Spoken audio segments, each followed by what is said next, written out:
It is Tuesday night, and I'm basically going over what I saw and what I've been witnessing over the past couple years when it comes to the UFC. Now, I've been ranting a lot about comic book movies and comic books and stuff like that, but for the most part, man, I'm a geek as far as a lot of things: movies, comic books, and especially mixed martial arts. I've been doing martial arts since I was 12 years old. And as critical as I am about all those other things that I've been posting about, especially about this, John Jones being the current light heavyweight champion, his domination over Glover Teixeira, and Glover Teixeira was basically supposed to be the second coming of uh, Chuck Liddell. You know, he's just knocking cats out left and right, but then you know he hit a bump in the road. He got deported. He wasn't allowed to, lost his license to fight in the United States. And, he wasn't able to come back to the United States until just a couple years ago. But he spent a long, long time, back in his home country of Brazil. And basically, where he is now, he should have been at probably, I don't know, uh, before, uh, Jones got the belt.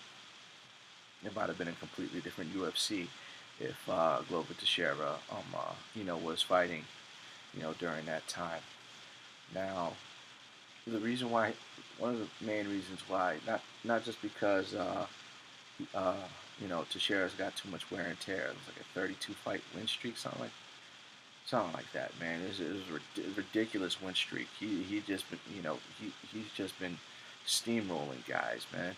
And for him to go up against John Jones, who is much taller, who has much longer reach, who appeared to be a much better wrestler at that. Um, uh, it, it, Jones's style of fighting, it's the same problem I had with Anderson Silva. That ridiculously long reach that keeps guys at bay. And I don't know, it's just because of how long and lanky it seems very, very lazy. By the third round, Teixeira was frustrated because he couldn't get inside.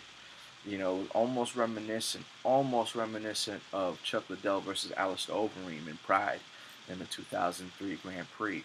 The difference being Chuck was able to get inside and knocked Alistair Overeem the hell out. I mean, it was beautiful. I mean, that was a serious staple in Chuck's career, basically letting the world know that I am one of the best 205-pound fighters in the world. And he lost the Grand Prix, but almost immediately after won the UFC light heavyweight belt. When I see Teixeira at the end of the third round, you could see the look in his eyes. As soon as he sat back down, you just saw that look of frustration and just absolute despair.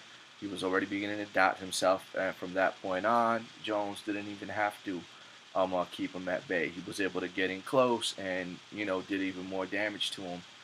Uh, this is a prime example of somebody who's more like physically superior, like Michael Phelps. They say, oh, Michael Phelps's body was perfectly designed to be a swimmer.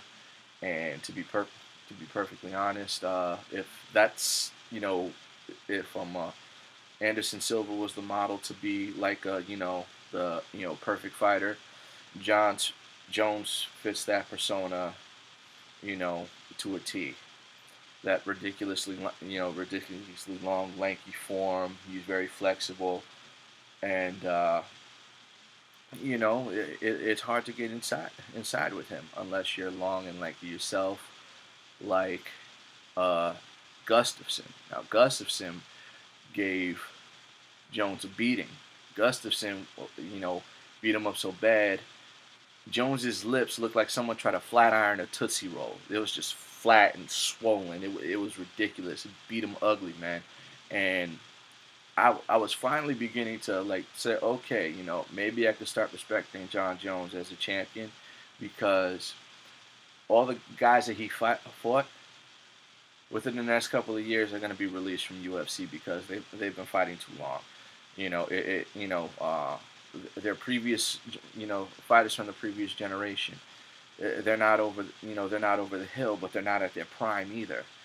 Like, oh, he's beating all these former champions. Like, you have any idea how long these guys have been fighting? He hasn't really he hasn't really proven himself against people his generation. What the beating he gave to uh, Chael Sonnen. I mean, that was straight up. I was like, oh, okay, he got it. He rushed in immediately, just started beating on him, which is something Glover Teixeira should have done. Just rushed in for the most part because Jones, as far as Jones's knockout power, I'm not exactly too sure. And apparently, Glover Teixeira's chin could could stand the test of time. But for the most part, the straight up straightforwardness and just bum rushing into the guy. That was something that John Jones was lacking, and you see it in his fight with Chael Sonnen. I was thinking, oh, okay, he fights more like that more often. Then okay, maybe this is somebody you can respect. Then after the beating he took from Gustafsson and still managed to, you know, do enough to actually win that fight. Clearly he won. Clearly he won the fight. Not taking anything away from him. It's not like, oh yeah, it was such a razor close. Like, nah, you could see, like, especially in the fifth round, whatever Gustafsson didn't have too much left, but definitely gave him a run for his money. It was not like that with this fight. He was basically fighting just like the way he has for him, like all the other guys that he's fought before, Machida, Rampage, Rashad Evans, um, the show, especially Shogun. Shogun comes off an injury, and of course, John Jones uh, won the title from, won the title off of Shogun. Shogun just finished coming off an injury, and the majority of these guys, especially Shogun, are so notorious for fighting injured or just coming off an injury, didn't train as much as they needed to, and lo and behold they get plastered. That's exactly what happened with him versus Forrest Griffin the first time. And even when Rampage lost to Forrest Griffin, Rampage he was fighting through a bit of depression. Like one of his friends, Christian friend at that, and I'm guilty by association, unfortunately, uh, because Christians should know better. We're supposed to emulate Christ, and I'm not exactly sure what it was that was done, but it was enough for Rampage to, one, lose faith, and two, put him in a fit of depression to where he wasn't eating or sleeping for days on end. Got himself into a bit of trouble with the law, getting into a car accident, this, that, the other, and then he's gonna try to fight. Uh, you know, he, he's not well rested. He's malnourished. Gonna try to step in there against world class athlete like Forrest Griffin, and of course he lost the belt. I'm not making any excuses for him, but I'm just saying these guys are notorious for doing that, and they're getting themselves just more hurt. For the most part, I wish Shogun held on to the belt a little bit longer than he did. It's nice to see some stability because it felt like everybody was just playing a hot potato with the light heavyweight belt. It's like, okay, now it's your turn. Okay, now it's your turn. Okay, now it's your turn. Just passing it from one guy to the next. And in in that time, everybody keeps calling John Jones the youngest champion in UFC history at the age of 24. That's not true. That is absolutely not true. Youngest champion in the history of the Ultimate Fighting Championship is Vitor Belfort. Vitor Belfort won the UFC 12 heavyweight tournament at the age of 19. Last time I checked, UFC was not trying to give a title shot to anybody by the age of 18 years old. I mean, come on. I don't think there's anybody in UFC that's fighting right now in UFC that's 18 years old. When that tournament took place, all of a sudden, now because they got now because they're splitting up the weight classes, and now because there's the heavyweight champion, all of a sudden they stopped giving away championship belts. UFC's 1 through 4 did not have championship belts. The first championship belt was an issue to UFC 5, and uh, the basically they were supposed to have a super fight between it was Royce Gracie and Ken Shamrock. Ken Shamrock is probably made UFC the most popular when he came into WWE, being a former UFC champion. And to be perfectly honest, I never actually considered Ken Shamrock a UFC champion. Granted, he's a pioneer. You can't take away anything that he done for the sport of mixed martial arts. And clearly he was the first ever King of Pancrase, and that competition was the first form of televised professional mixed martial arts, basically shoot wrestling. And but for him to come into comes into UFC, loses in the second round to Royce Gracie, doesn't compete in the second one, drops out after the second round due to injury, comes doesn't even show his face in UFC 4, does a super they gave him a super fight in UFC 5 and against Royce Gracie. I don't see what was the purpose. They try to say like, okay, like who was the best to crown supposedly the super fight champion, which was dumb due to the fact that one, they never mentioned the fact that a title was involved, and two, you should have by that time UFC had only had 2 winners, Royce Gracie and Steve Jenham in UFC 3, because Royce Gracie couldn't continue in UFC 3. So neither one of those guys made it to the finals. Steve Jenham comes in as an alternate, wins UFC 3, by luck.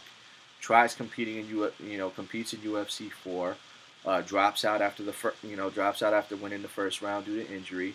So if you wanted to put 2 guys together to fight out, like, okay, who's the absolute best out of champions, you should have did Steve Jenham and Royce Gracie. Would have been much better.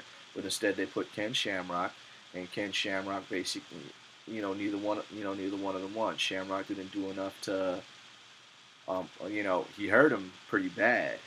Stayed inside and pretty much just smashed him, but didn't necessarily do enough to really win the fight. He just stayed there, and my for what was it? Like it was over 36 minutes, and it just dragged. It just absolutely dragged.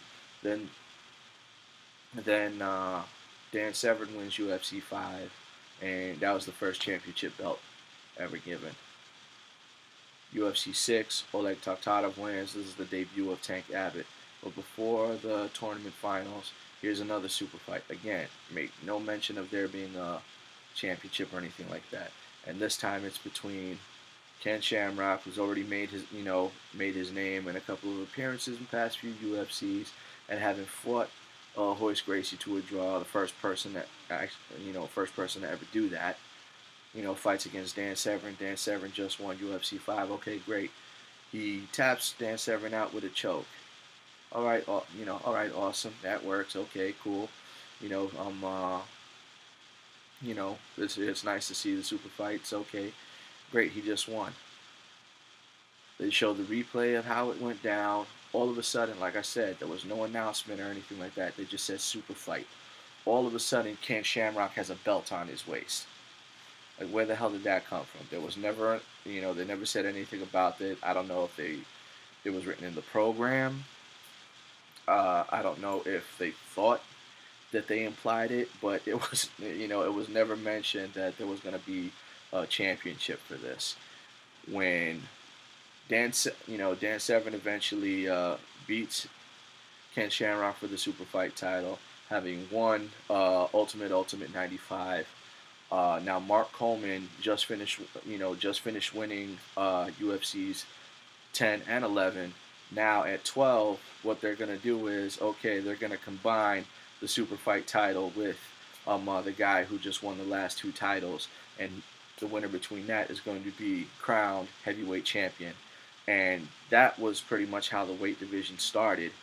And because of that fact, now they don't count any guys who won the tournaments, from that point on, as champions. Well, if you're gonna do that, don't count Royce Gracie, because he was never given a belt. Well, that is it's kind of dumb, and you sure as hell shouldn't count Ken Shamrock if that's the case, because he never, he defended the super fight title. I give him credit for that. Uh, but there were so many other guys that like middleweight tournaments, lightweight tournaments, and heavyweight tournaments like Mark Kerr. Uh, who else? Even Dan Henderson. Dan Henderson won a middleweight tournament. Tito Ortiz, Guy Mesger. So many other guys, go through the trouble of winning that gold medal, and you're not even going to consider them a champion. I mean, Vitor Belfort, at 19 years old, just completely laid waste to those guys that he went up against, and then put him up against Tank Abbott, and he just put Tank Abbott away. Randy Couture was a tournament winner. They're gonna say that John Jones, because he's 24 and he's this physical specimen. I don't agree with that, because I don't like that style of fighter. For someone like John Jones, because of how lanky he is, and because of his wrestling background, I've never really seen his jujitsu. Never really seen his jiu-jitsu come out. It's not like with Anderson Silva. Anderson Silva, another one, that long, lanky style. But the biggest hole in Anderson Silva's game was he had no wrestling defense. And you saw it over and over again. And I'm wondering to myself, this guy keeps getting taken down. Obviously this guy has no wrestling defense, and yet he keeps winning. I couldn't understand it, because for somebody like those two, the tall, lanky fighters, they're basically supposedly physically superior, which would put everybody at a disadvantage. But then, what was George St. Pierre's excuse? He went up against guys better boxing, better jiu-jitsu, better wrestling, better kickboxing, better, guys that were taller than him, more reach than him, stronger than him, and he still put them all down. Randy Couture, the same thing, five-time UFC champion, two-time light heavyweight champion, three-time heavyweight champion. He took the belt from Tim Sylvia. You saw what he did to Gabriel Gonzaga, man. That was a freaking beatdown he gave him, and he's done to so many others. Chuck Liddell for his title reign, even Tito Ortiz and Vanderlei Silva. Oh my God, Vanderlei Silva. During his 6-year title reign in Pride, that was absolutely ridiculous. You're talking about he just beat everybody. He beat everybody so bad. They had to keep, they kept recycling the middleweight division. Then on top of that, after he destroyed them on 2 different occasions, like, oh, by the way, we got some heavyweights that want to fight you if that's okay. And then he laid waste to a few of them, man.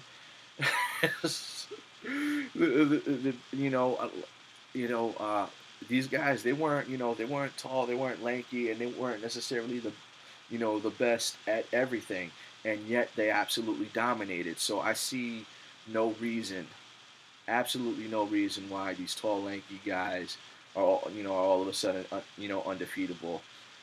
Especially when there's guys who have done have done so much. Anderson Silva, I give credit to, because at least his jiu-jitsu was proficient enough that he didn't necessarily need wrestling defense. Very few guys able to pull that off, and majority of them were named Gracie. but at least he fought, at least he fought guys, in his generation, in his time frame. Uh, it wasn't like that with, it wasn't like that with it's not like that with John Jones. As young as he is, to be fighting guys that are much older, that have been doing this a lot longer than he has. Uh, your body could only take so much. And like especially if Vanderlei Silva was to try to fight him now, Vanderlei Silva wouldn't stand a chance. He has entirely too much wear and tear on his body. That man has been fighting a million miles a minute, since the day since he set foot in Vale Tudo, man. You've seen some of his, he just comes at you. He just does not stop, just does not stop, and he's proficient in jiu-jitsu, in Muay Thai. He's got nasty takedowns, and takedown defense, and a pretty decent guard as well, as you could see as he went up against Quentin Rampage Jackson both times. And it's I like a lot of the new guys now. Kudos to Chris Weidman, Anthony Pettis. I'm waiting for the rematch between him and Benson Henderson, because granted, okay, yeah, you won that fight fair. You won that fight fair and square.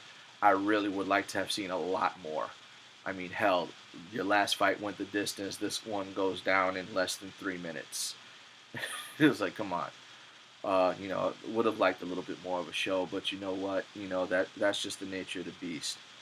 Uh, Herb Dean, I don't know what his problem is, because he keeps calling fights too early. He did that 2 times in a row. They need to get Big John McCarthy back, or him or Josh Rosenthal, to be doing the main events, because there's entirely too much riding on these fights for the ref to make a bad call and shut it down early.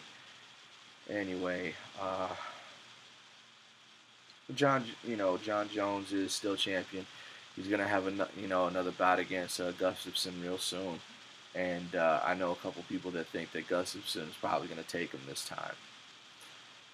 I'm just looking forward to actually see John Jones, be forced to, go all, to really go all out, for him to be evenly matched, and if he could beat Gustafsson, he could beat Gustafsson again, then okay, great, it's totally understandable. But if Gustafsson takes the belt, it might be a little bit longer till somebody's able to beat him. But then again, nobody's unbeatable. I mean, look at Anderson Silva. Uh, Look at even Vanderlei eventually got beat. Randy Couture got beat, obviously, because he lost the belt. He lost the belts 5 times. Vitor Belfort got beat. Chuck Liddell got beat. Tito Ortiz got beat. And every previous light heavyweight champion, for as short as their title reigns were, just lo and behold, just one after another just keeps getting snatched. And John Jones's day is coming. Basically he's had a lot of filler. I want to say he never really fought anybody capable of taking the belt from him, with the exception of Gustafsson. And right now, Gustafsson has the chance to really do it, and we'll see what happens. And this is by far my longest rant. There was a lot of history behind it. I'm done talking, and have a good night.